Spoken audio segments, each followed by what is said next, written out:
So hello guys, this is Suraj Sharma and you are watching सूरज के classes. Well तो आज का जो ये वीडियो है ये बेस्ड होने वाला है, आई थिंक 19 मई को एग्जाम हुई थी diploma RSM SSB junior engineer की। सो उस एग्जाम में जो नॉन टेक्निकल आपसे क्वेश्चंस पूछे गए थे उन क्वेश्चंस को आज हम यहाँ डिस्कस करेंगे। पेपर पैटर्न आपको जैसा पता ही है, 120 क्वेश्चंस होते हैं, 80 टेक्निकल होते हैं, 40 नॉन टेक्निकल। आज के इस वीडियो में उन 40 नॉन टेक्निकल क्वेश्चंस की डिस्कशन की जाएगी। ध्यान से वीडियो देखना, क्योंकि मैं जब जीके कवर करता हूं ना तो सारी चीजों को लेके चलता हूं। एक क्वेश्चन में से आप 5 क्वेश्चन बना लो, 10 क्वेश्चन बना लो, इतना आपको नॉलेज मैं दे देता हूं। तो इसलिए ध्यान से देखना इस वीडियो को, एंड तक देखना। पहला क्वेश्चन आया था, when was the divisional commissioner system revived in Rajasthan? संभागीय आयुक्त व्यवस्था को कब पुनर्जीवित किया गया? तो इसका सही उत्तर होगा 1987। क्या सही उत्तर होगा? 1987 C is the correct answer. Nathra ki Pal is famous for which mineral? Iron ore, ठीक है, लो अयस्क। Option number D is the correct answer. Nathra ki Pal में कौन सा खनिज मिलता है? ठीक है, तो वो लो अयस्क, आयरन ओर। अब ये थोड़ा सा जानकारी नथरा की पाल के बारे में। तो देखिए, नथरा की पाल ये 61 किलोमीटर नॉर्थ वेस्ट कहां से है? उदयपुर से, और ये आयरन ओर के लिए फेमस है, ये तो आपको पता है। अब उदयपुर के बारे में आपको क्या पता है? उदयपुर ये व्हाइट मार्बल के लिए बहुत फेमस है, टॉप है ये, ठीक है, लिस्ट में। Udaipur stand up at the top in the world for mining and processing of white marble. ये एशिया का लार्जेस्ट मार्केट है फॉर व्हाइट, ग्रीन, पिंक और अदर मार्बल के। मार्बल की बात कहीं भी आए, उदयपुर, आप आंख बंद करके उदयपुर का नाम ले देना। जहां भी मार्बल की बात है कि उदयपुर एशिया रीजन में तो ये टॉप है मार्बल में। Udaipur district top in the mining में नेचुरल मिनरल्स, यहाँ white marble, zinc, silver, rock phosphate, talk, soapstone, calcite, lead, copper, quartz, ये सारी चीजें कहां मिलती है? उदयपुर में आपको भरपूर मात्रा में मिलती है। Which is not correctly matched? Option question number 3।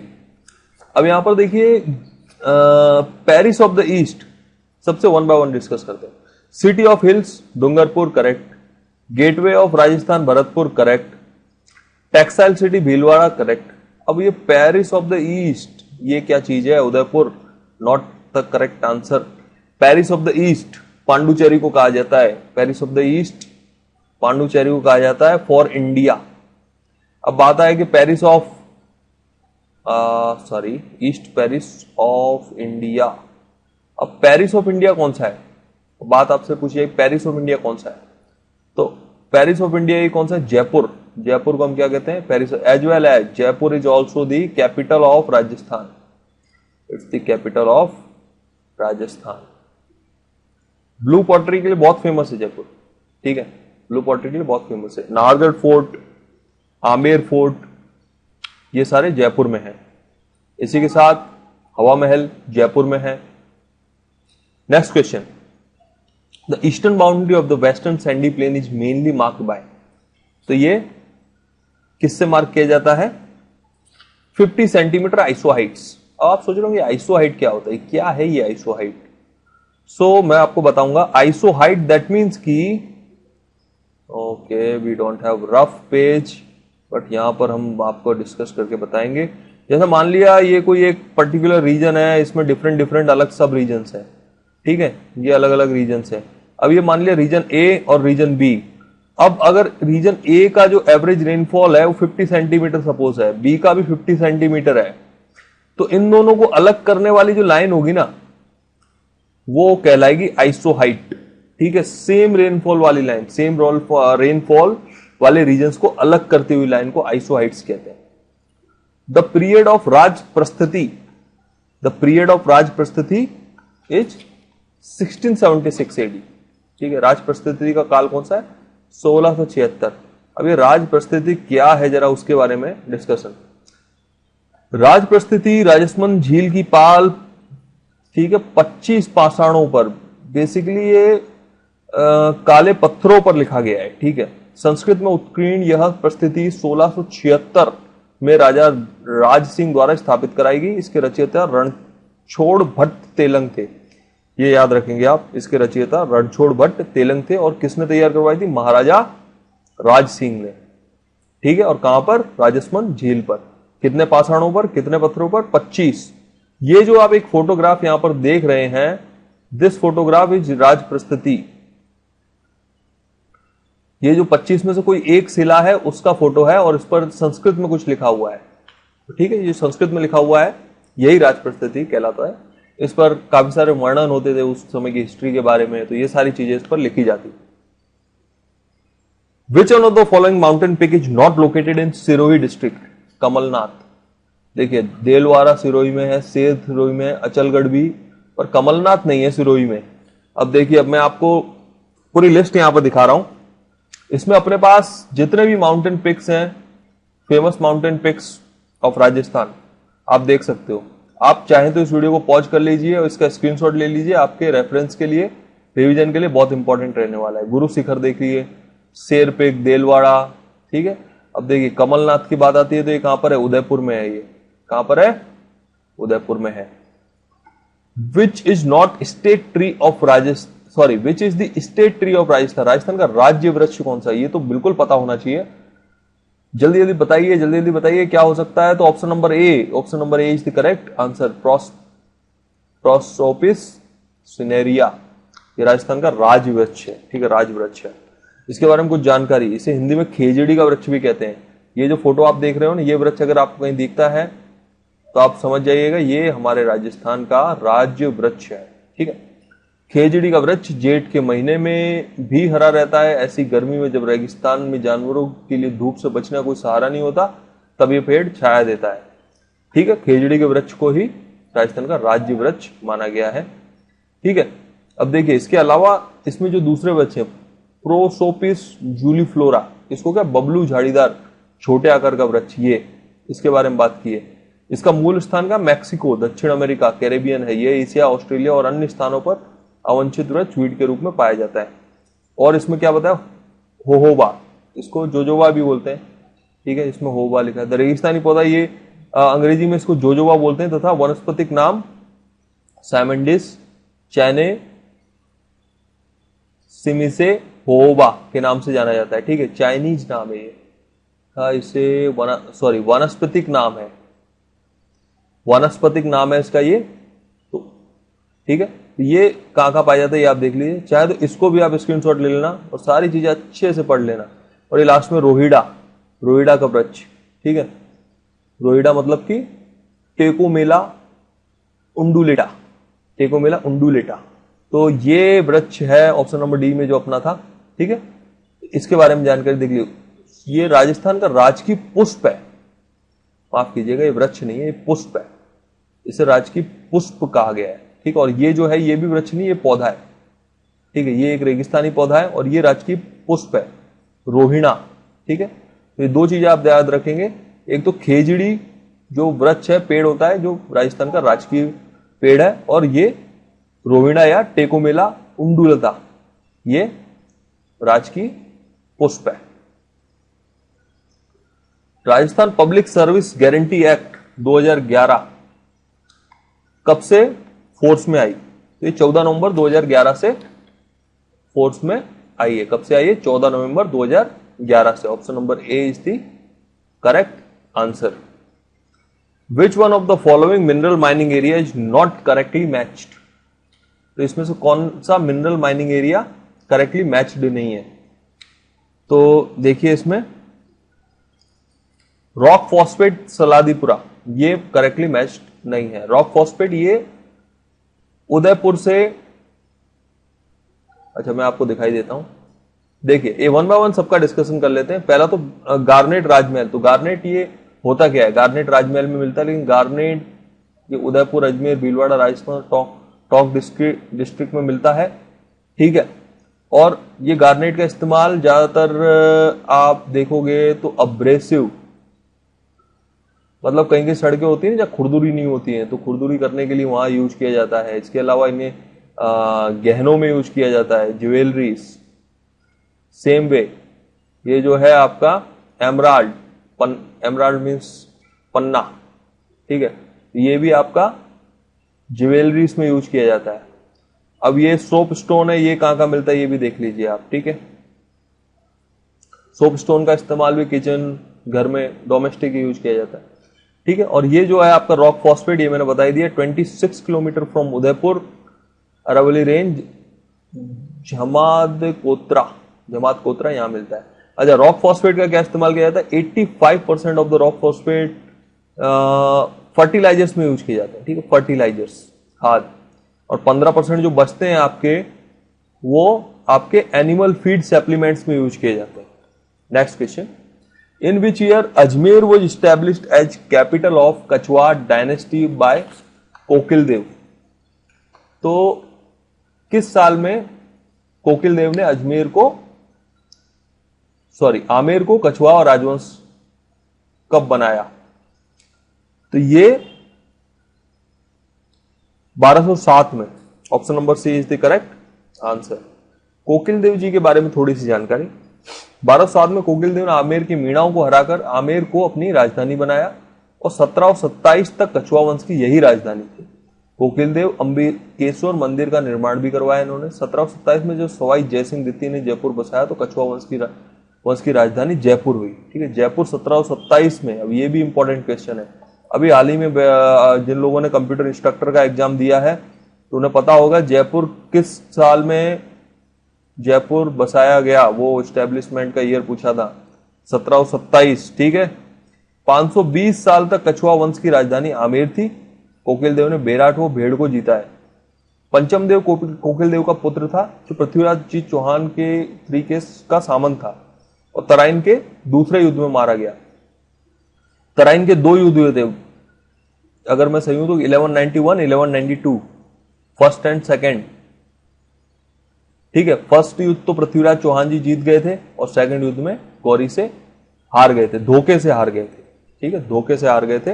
रात के समय गौरी ने अटैक कर दिया था। पृथ्वीराज चौहान जी पर भी हमने एक वीडियो बनाया है जिसका लिंक मैं आपको नीचे बच्चों दे दूंगा और उस लिंक पे आप जाइएगा, उस वीडियो को भी आप देखकर पृथ्वीराज चौहान की हिस्ट्री भी वहां से देख सकते हो।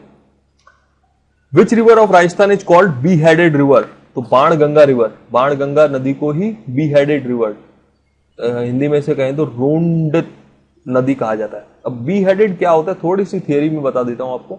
जैसे मान लिया एक रिवर है, ये सपोज रिवर है, ये कहीं से जा रही है, कोई एक रीजन है, ठीक है।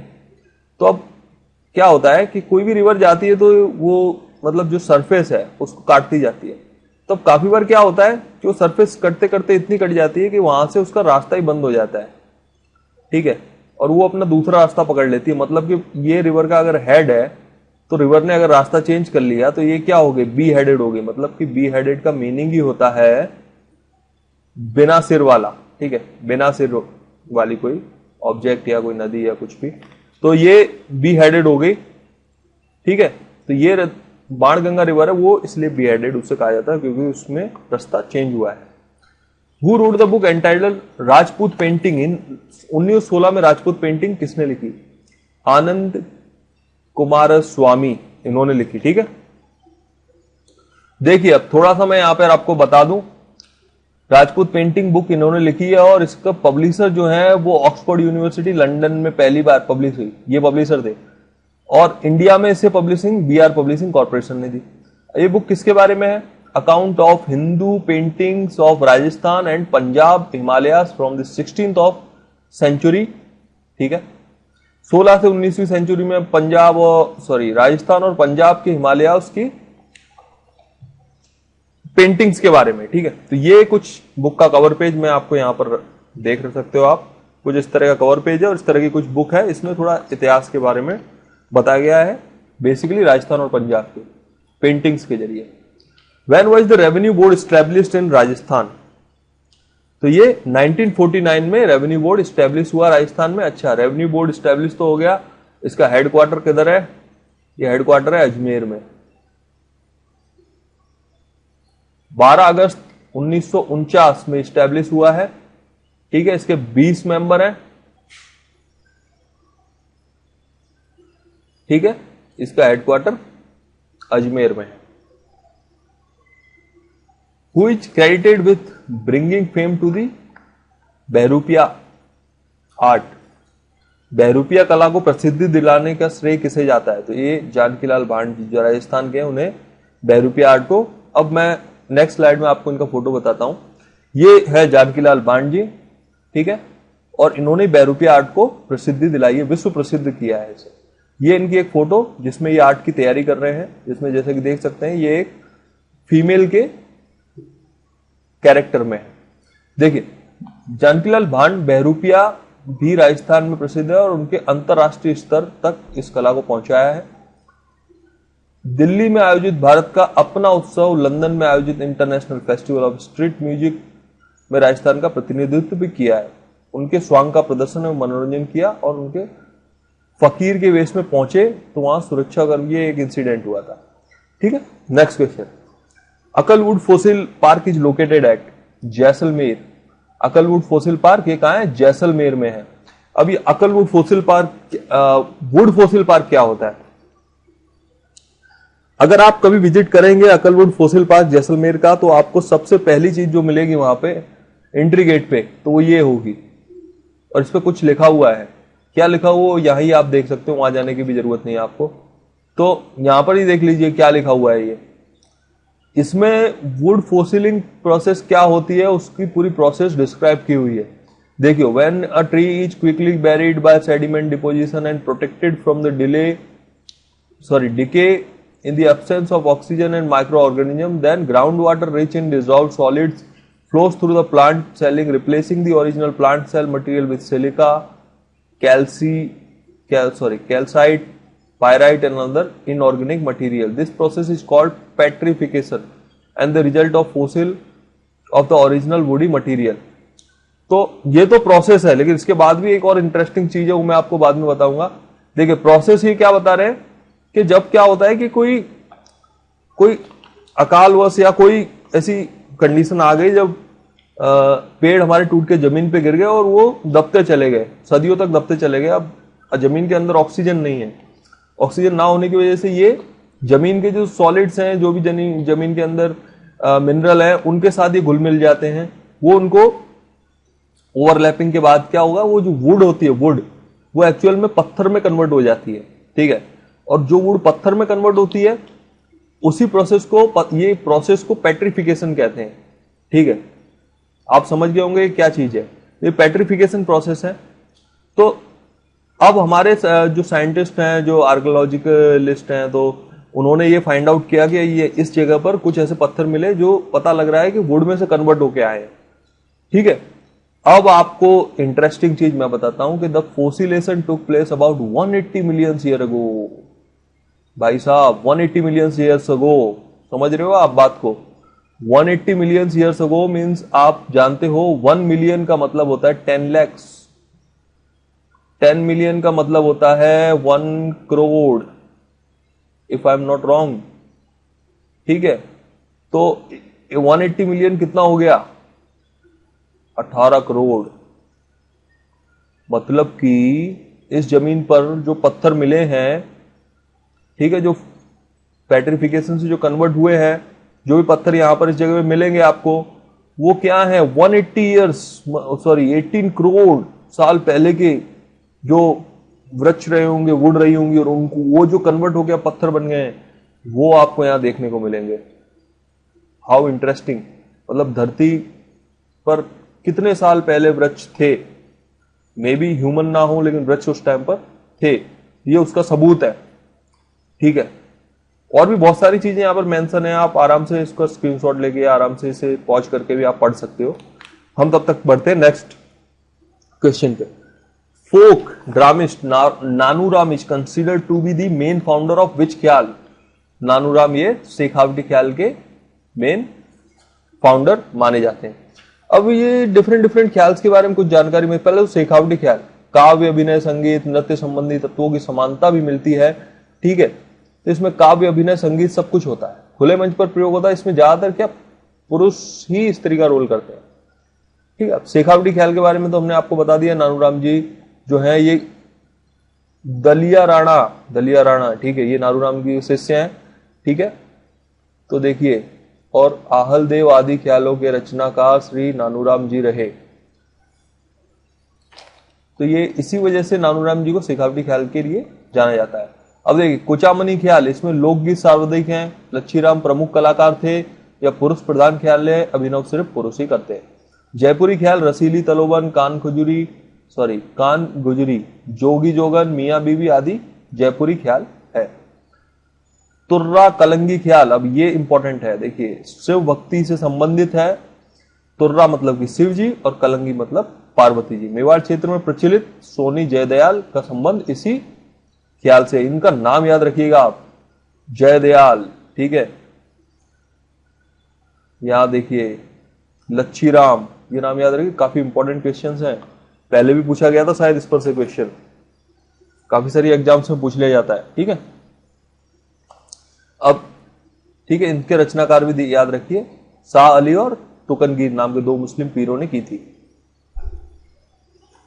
Which one of the following ruler of Marwar was assisted by Durgadas Rathore to get enthroned? बहुत इंटरेस्टिंग क्वेश्चन है। अजीत सिंह इसका सही उत्तर है। Option number D is the correct answer. ये इंटरेस्टिंग क्यों है, अब थोड़ी स्टोरी की तरफ जाते हैं। काफी लंबी स्टोरी है, शॉर्ट में बताने की ट्राई करूंगा। दुर्गादास राठौड़ जी,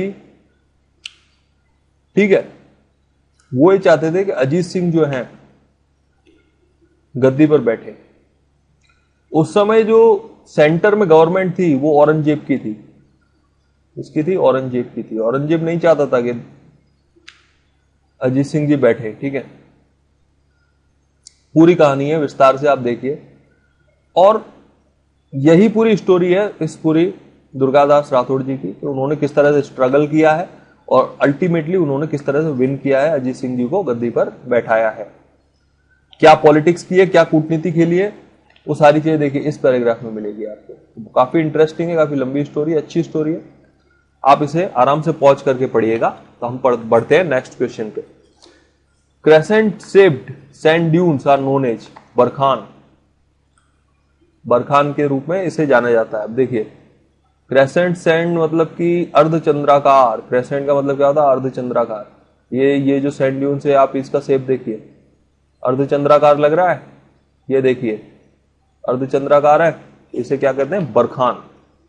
who is recognized as the folk goddess of Alwar. Jilani Mata, इन्हें फॉक गॉडेस माना जाता है।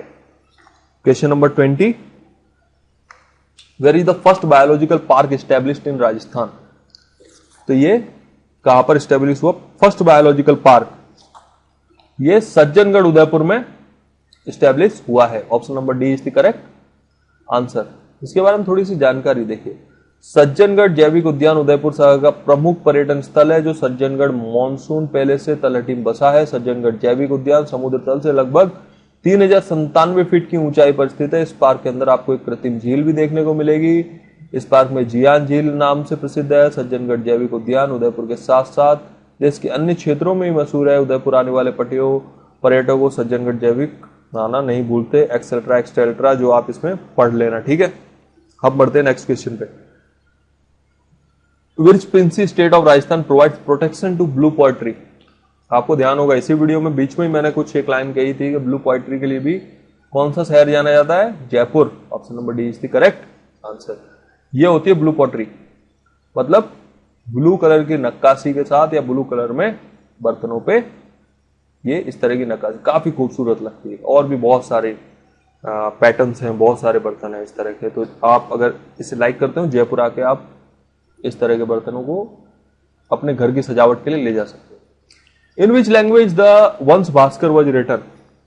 डिंगल, वंश भास्कर किसमें लिखा गया, डिंगल लैंग्वेज में। अच्छा, वंश भास्कर है क्या। वंश भास्कर राजस्थान के इतिहास से संबंधित प्रसिद्ध ऐतिहासिक कृति है, जिसकी रचना, ये याद रखना, कवि सूर्यमल मिश्र द्वारा 19वीं सदी शताब्दी में की गई।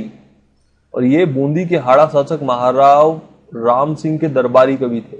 दो चीजें याद रखना आप, ठीक है।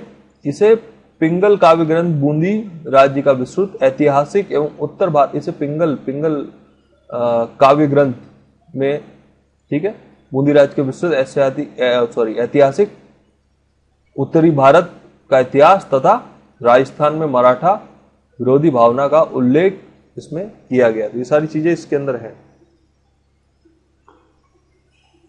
अकॉर्डिंग टू द हिस्टोरिकन इतिहासकार G.H. ओझा के अनुसार मतीरे की राड़ नामक युद्ध कब लड़ा गया? पहले मैं आपको इसका आंसर बताऊंगा और इसके पीछे की स्टोरी, जो अब तक के जितने भी क्वेश्चन है सबसे इंटरेस्टिंग स्टोरी है भाई साहब, बहुत मजा आएगा आपको। तो उसका भी मैं वर्णन करूंगा, आपको सामने लाऊंगा। तो ये 1644 में ये लड़ाई लड़ी गई भैया, बहुत तगड़ी लड़ाई लड़ी गई है। और उसके पीछे का रीजन जो है वो मैं अब बस नेक्स्ट स्लाइड में आपको बताने जा रहा हूं, तो देखिएगा ध्यान से। ये है वो रीजन। आपको लग रहा होगा मैं कोई मजाक कर रहा हूं, बट मैं मजाक के मूड में बिल्कुल नहीं हूं, बिल्कुल सही चीज आपको बता रहा हूं। और जो आप देख रहे हो वो भी सही चीज ही देख रहे हो। ये तरबूज ही है, ठीक है। इसे इंग्लिश में हम क्या कहते हैं? वाटरमेलन। ये तरबूज ही है। और मतीरे की राड, ठीक है, जो लड़ाई लड़ी गई वो इसी वजह से लड़ी गई। जो ये इसके अंदर यूज किया गया ना मतीरा, इसका मतलब ही होता है तरबूज। और ये जो राड यूज किया गया ना, ये होता है लड़ाई। तो ऐसे पढ़ के ही समझ में आ गया था अपन को, ठीक है। तो ये लड़ाई इस वजह से लड़ी गई है। उसका रीजन जो है, जो उसका लड़ाई का जो मेन जो गुनहगार है वो आपके सामने स्क्रीन पर, ठीक है। नेक्स्ट, अब इस लड़ाई के बारे में थोड़ी सी जानकारी देता हूं। ये पूरा ग्रंथ मैंने आपके सामने रख दिया है, इसको पूरा आराम से आप वीडियो को पॉज करके पढ़ लेना, ठीक है। बहुत कुछ इसके अंदर सारी चीजें डिटेल में बताई है मैंने। देखिए, ये लड़ाई 1644 में लड़ी गई कि उस समय बीकानेर रियासत का सिलवा गांव और नागौर रियासत का जाखड़िया गांव एक दूसरे के से सटे हुए थे। अब चक्कर ये था कि दोनों सटे हुए थे। अब पौधे को पता नहीं था कि ये बाउंड्री है। अब पौधा तो बेचारा उग गया इसका, तरबूज का, और उग तो गया ही, अब उसको पता नहीं। उगने के बाद वो उसका जो फल है उसने वो दूसरी साइड बाउंड्री पे दे दिया, ठीक है। अब ये था आपका बीकानेर और ये था आपका नागौर, ठीक है। अब ये लड़ाई मतलब ये फल यहां आ गया, पौधा यहां था। अब ये दोनों भिड़ लिए कि ये तरबूज हमारा है। वो कह रहे हो तरबूज हमारा है। वो बोले कि हमारी जमीन पर उगा है और फल इसने दिया है। बोला फल हमारी जमीन पे दिया है तो फल हमारा हुआ, पौधा आप रख लो। तो उस वजह से मतलब एक बड़ा ही सीरियस टॉपिक लग रहा है मेरे को ये। तो उस वजह से लड़ाई लड़ ली गई। हालांकि उस समय जो ये बीकानेर और नागौर के जो राजा थे वो उस समय वहां प्रेजेंट नहीं थे, उन्हें बाद में पता लगा ये, ठीक है। उन्हें बाद में जब पता लगा तब तक काफी देर हो चुकी थी। लड़ाई लड़ ली गई थी, हजारों की संख्या में सैनिक मारे जा चुके थे।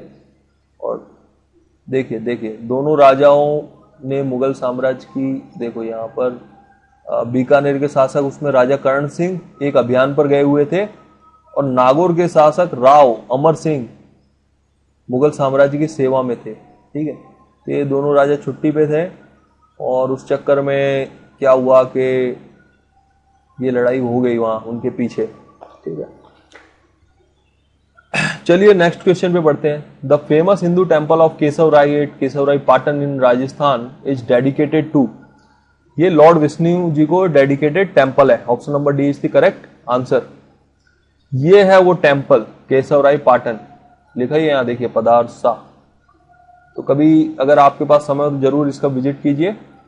काफी फेमस टेम्पल है, काफी दूर दूर से लोग इसे विजिट करने आते हैं और काफी प्राचीन टेम्पल है। 1959 में लगवाया गया एक शिलालेख है जिसके अनुसार केशवराय पाटन मंदिर बूंदी के राव राजा श्री शत्रुशल्य जी ने 1698 में करवाया, जिसे जीर्ण मंदिर से उठाई गई 2 प्रतिमाएं। जीर्ण मंदिर से उठाई गई 2 प्रतिमाएं, मतलब ये जो प्रतिमाएं इनमें है ना, ये प्राचीन है, काफी प्राचीन है। अब इन प्रतिमाओं का क्या रहस्य वो थोड़ा सा मैं बताता हूँ। हरिवंश पुराण और वायु पुराण में इन प्रतिमाओं की कीर्ति की कथा तथा इनके समूचे प्रदेश का आख्यानों से भरे हुए थे। कहते हैं कि परशुराम ने पृथ्वी को क्षत्रियों से रहित कर मानवीय शांति के लिए इसी स्थान पर तप किया था। एक तो स्टोरी ये है। इसके अलावा भगवान विष्णु कल्प वृक्ष लाते समय यहां विश्राम के लिए रुके थे। पांडव भी युधिष्ठिर के साथ जम्बू काराय की यात्रा के समय यहां पधारे थे। ये काफी प्राचीन हमारे माइथोलॉजी से जुड़ा हुआ मंदिर है, काफी अच्छा मंदिर है। आप के पास कभी भी समय हो तो आप विजिट कर सकते हैं। Next question, in which of the following forts is the tomb of Sufi Sant Mithe Sahib. तो ये सूफी संत मीठे साहिब की दरगाह कहां स्थित है? गागरोन, गागरोन के किले में स्थित है। गागरोन का किला, ये जो आप देख रहे हैं फोटो में, ये किला है गागरोन का। चारों तरफ पानी से घिरा हुआ किला है, मतलब ये किला है और चारों तरफ पानी है, ठीक है। अब देखिए इसके बारे में थोड़ी जानकारी। काली सिंध आहू नदी के संगम पर पानी में गिरे इस गागरोन किले का निर्माण डोड़ महाराजा बीजल देव, ये याद रखना, बीजल देव डोड़ महाराज द्वारा करवाया गया था। बाद में इस किले पर खींची राजपूतों ने राज किया। इसमें करीबन 92 मंदिर हुआ करते थे। 100 साल का पंचाग भी यहीं बना था। सीधी सीढ़ी चट्टानों पर यह किला आज भी बिना नींव के खड़ा है। आप देखिए उस टाइम के सिविल आर्किटेक्चर की ब्यूटी देखिए कि बिना नींव के एक किला खड़ा है, आज भी खड़ा है। और आजकल हमारे जो काफी सारे बड़े बड़े इंफ्रास्ट्रक्चर होते हैं, ब्रिजेस बनते हैं, वो 10-20 साल 40 सालों में ही ढह जाते हैं। और ये किला सोचो कितना प्राचीन है ये किला, ठीक है, आज भी बिना नींव के खड़ा है। मतलब कि उस टाइम का सिविल जो एक इंजीनियरिंग था वो काफी अच्छा रहा होगा। गागरोन किले में 3 परकोटे मौजूद हैं, जबकि राजस्थान के दूसरे किलों में 2 ही परकोटे होते हैं। किले के दोनों तरफ नदी और एक तरफ खाई और एक तरफ पहाड़ी से चारों तरफ घिरा हुआ है। 13वीं शताब्दी में अलाउद्दीन खिलजी ने इस किले पर आक्रमण किया, लेकिन भाई साहब उसे सक्सेस नहीं मिली और वो हार के वापस लौटना पड़ा उसको, समझे। 1338 से 1368 तक राजा प्रताप राव ने गागरोन के पर शासन किया और एक समर्थ रियासत बना दी।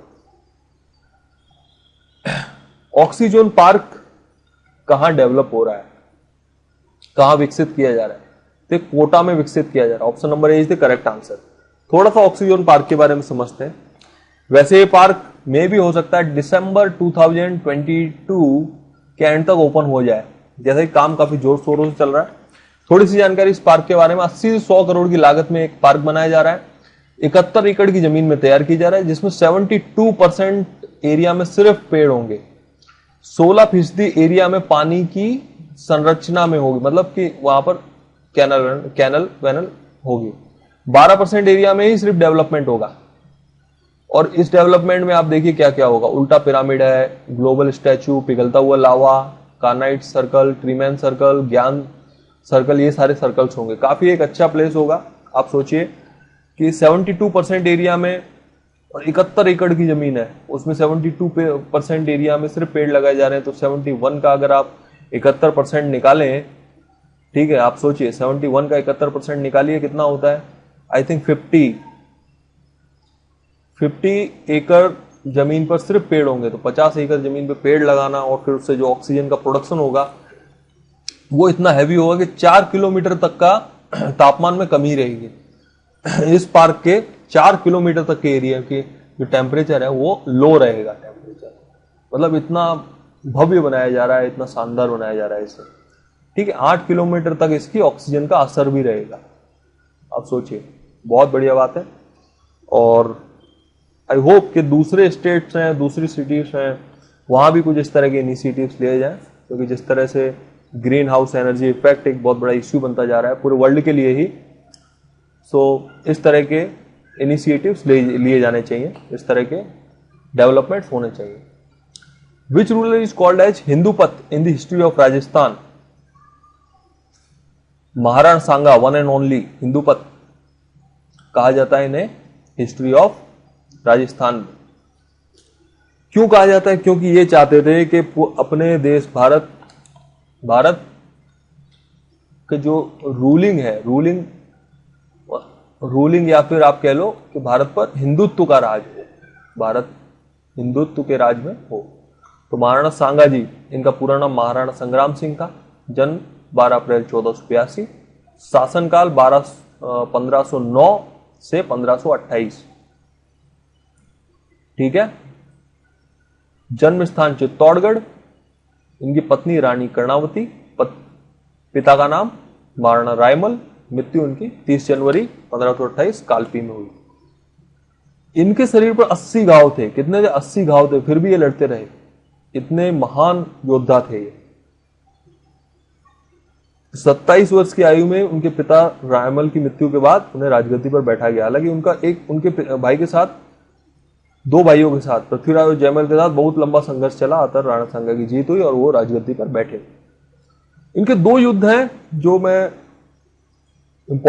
काफी इंपॉर्टेंट मानता हूं एज ए हिस्ट्री के पॉइंट ऑफ व्यू से और वैसे भी। तो एक भयानक युद्ध हुआ था इनका बाबर के साथ,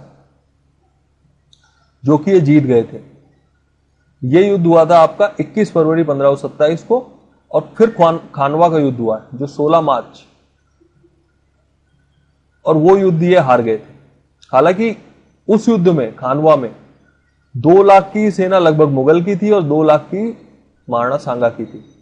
बट इनके पास ये एडवांटेज था मुगल के पास, इनके पास गोला बारूद थे। सेकेंडली, महाराणा सांगा की तरफ से लड़ रहे इब्राहिम लोदी जिन्हें धोखा दिया है। इब्राहिम लोदी ने महाराणा सांगा को धोखा दिया और ये धोखे से मुगलों में, बाबर में चला गया, और इसी वजह से सांगा की हार हुई। ये कुछ मुख्य रीजन माने जाते हैं उस हार का। और ये एक युद्ध टर्निंग पॉइंट भी था मुस्लिम रूलिंग के लिए इंडिया में, जो फिर मुस्लिम सत्ता का जो फैलाव हुआ। Next question, the largest agro climatic region of the Rajasthan is hyperarid, ये hyperarid partial irrigated zone. Option number A is the correct answer. The place Kolu village is associated with which folk dynasty? Deity. Pabuji, इनका जन्म स्थल है कोलू village, यहीं पर इनका जन्म हुआ था, बर्थ प्लेस। ठीक है, इसी वजह से। Next question, which of the following literature work writer is not correctly match? तो ये करेक्टली मैच कौन सा नहीं है? प्रबंध कोश चंद्रशेखर जी ने नहीं लिखा है। किसने लिखा है? राजशेखर जी ने लिखा है। ठीक है, सही आंसर होना चाहिए था राजशेखर। कुछ जानकारी दे देता हूं। राजशेखर सूरी ने 1349 में से लिखा प्रबंध भारतीय संस्कृति साहित्य की एक ऐतिहासिक। इसमें क्या क्या है देखिए, हरिभद्र सूरी, हेमचंद्र सूरी, हर्ष, हरिहर, सतावना, विक्रमादित्य हैं। ठीक है, इस पुस्तक की अधिकांश जानकारी लेखक ने अपने शिक्षक तिलका सूरी, ये भी याद रखेंगे आप, टू बी रिमेंबर्ड, ये याद रखना, IMP। ठीक है, इसके अंदर 10 जैन विद्वानों, 7 राजाओं और 4 संस्कृत कवियों और 3 जैन गृहस्थों के जीवन का वर्णन मिलता है, ये भी इंपॉर्टेंट है। इसके अंदर 24 उपाख्यान, 4300 श्लोक है, ये भी इंपॉर्टेंट है। ठीक है, संस्कृत भाषा में लिखा गया, ये सारी चीजें याद रखना। अभी की क्वेश्चन में देख ली कितने 5-6 क्वेश्चन बन गए। Next question, it was the reign of Rai Singh the ruler of the Bikaner. इसका आंसर ये करेक्ट माना जा सकता है, but according to the information from Wikipedia, जो रेन थी राय सिंह की वो थी 1571 से 1612, 1608 दिया है, बट नियरली ये करेक्ट है, तो इसे ही हम करेक्ट मानेंगे। Option number A is the correct answer. How many post of the जजेस are sanctioned in Rajasthan high court? 50। Option number A is the correct answer. Rajasthan उच्च न्यायालय में न्यायाधीश के कितने पद स्वीकृत हैं? 50। One of the major tourist attraction of Rajasthan, Rajasthan के क्या आ रहा है, राजस्थान में पर्यटकों का एक प्रमुख आकर्षण पोडर हवेली है, जो स्थित है। पोडर हवेली का है नवलगढ़ में। नवलगढ़ में वैसे काफी सारी अच्छी अच्छी जगह हैं, उसमें से एक है पोडर हवेली। देखिए ये हवेली कितनी शानदार है, कभी भी आप नवलगढ़ विजिट करें तो इसे आप विजिट कर सकते हैं, काफी अच्छी जगह है। इसके बारे में थोड़ी सी जानकारी, डॉक्टर रामनाथ पोडर हवेली संग्रहालय का चुनाव करिए। सन 1902 ईस्वी में निर्मित यह एक विशाल हवेली है। ठीक है, ये सब भूल जाइए, ये शायद कहीं ये कुछ गलत मिसप्रिंट हो गया, ये ऐसा नहीं आना चाहिए था। ठीक है, सन 1902 ईस्वी में निर्मित यह एक विशाल हवेली है। इसकी सफलतापूर्वक संरक्षित चित्रों को देखकर आप इस हवेली की समृद्ध कला की कल्पना कर सकते हैं। इसके अतिरिक्त इस हवेली में उचित प्रदर्शित भ्रमण की व्यवस्था है, जो आपको इस हवेली के उत्तम रूप में संरक्षित संग्रहालय को जानने और उसकी सराहना करने में सहायक है। इस हवेली का रखरखाव काफी उत्तम है। इसमें 750 से भी अधिक चित्रकलाएं हैं, जो उत्तम रीति से संरक्षित और अभिलेखित हैं। हवेली की अभिक्षक हवेली से संबंधित कथाओं से भलीभांति अवगत हैं और इन कहानियों को सुनाने में उन्हें अत्यंत आनंद भी आता है। ठीक है, नेक्स्ट क्वेश्चन, इन विच राजस्थान विधानसभा में सदस्य की संख्या 200 किस वर्ष में हुई? तो 1987 में 200 हुई, 1987 में 200 हुई। Option number C is the correct answer. Next question, Som Kagdar irrigation project is situated in, ये उदयपुर में सिचुएटेड है। Option number D is the correct answer. To which painting style did the painter Ali Raza Hamid Rukuddin Ramlal belong? तो ये कौन सी पेंटिंग स्टाइल से belong करते हैं? Bikaneri. Option number A is the correct answer. Question number 37, who contributed to build the group of Osian temples? Pratiharas. Osia के मंदिरों का समूह किस वंश की देन है? प्रतिहार वंश की देन है। 56 का मैदान इज अ पार्ट ऑफ, ये माही बेसिन का पार्ट है। Option number A is the correct answer, 56 का मैदान। Zahoor Khan is related to which folk instrument? Bhapang. Zahoor Khan ये भपंग से रिलेटेड है। राजस्थान जिला आयोजन समिति का अध्यक्ष कौन होता है? ये जिला प्रमुख, मतलब कि option number D is the correct answer. दोस्तों ये तो थे 40 क्वेश्चन जो नॉन टेक्निकल थे। 19 मई को जो डिप्लोमा RSSB का पेपर हुआ था। अब इस पूरी जितने भी क्वेश्चंस हैं इनका PDF आपको हमारे टेलीग्राम ग्रुप पे मिलेगा, जिसका लिंक आप नीचे डिस्क्रिप्शन में ले लेना। आप हमें इंस्टा FB पर भी अप्रोच कर सकते हो, उसके अलावा हम टेलीग्राम पे भी हैं। ठीक है, सारे लिंक्स आपको नीचे मिल जाएंगे। चलिए अब इस वीडियो को यहीं खत्म करते हैं, नेक्स्ट वीडियो में आपसे मिलेंगे। तब तक के लिए जय Hind, Vande Mataram, best of luck अगर आप कोई एग्जाम की तैयारी कर रहे हैं। थैंक यू सो मच ये वीडियो देखने के लिए, थैंक यू।